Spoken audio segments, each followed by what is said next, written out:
let's get right into this review for Five Nights at Freddy's 2.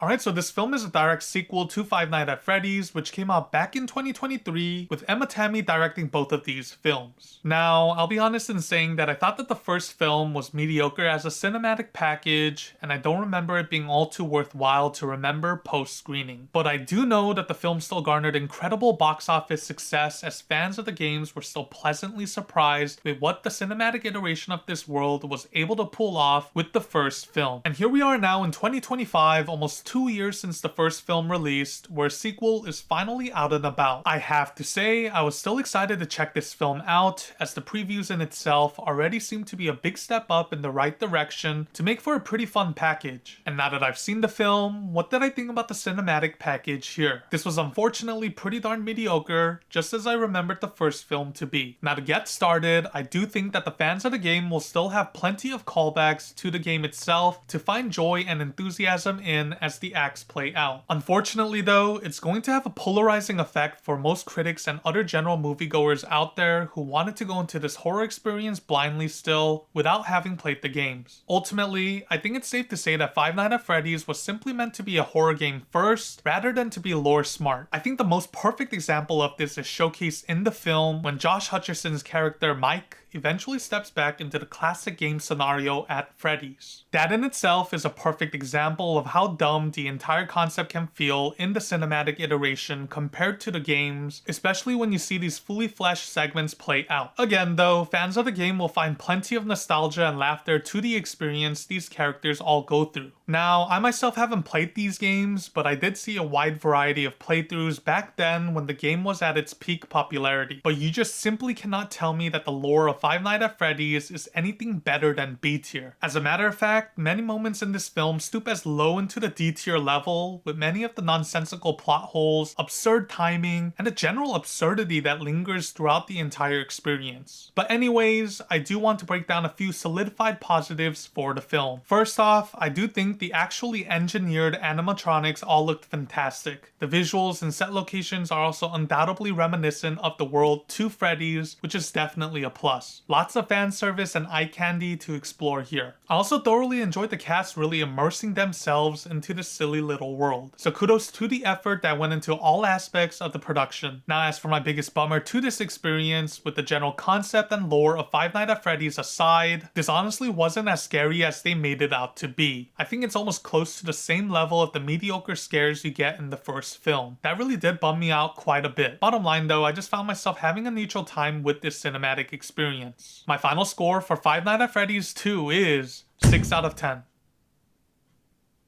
This was definitely a one-time watch experience for me. Maybe I'll try out the games myself one of these days. And yeah, I will say I am still curious to see how they'll continue to keep the story rolling if future sequels do get made. I'm just hoping they'll somehow find a way to surprise me even more and completely blow past the first two films by miles away. Anyway, since we're checking this review out, I'll have another one coming out next week, so stay tuned for that. Like and subscribe if you haven't done so already, and I shall see you on my next upload. Until then, stay safe out there and peace.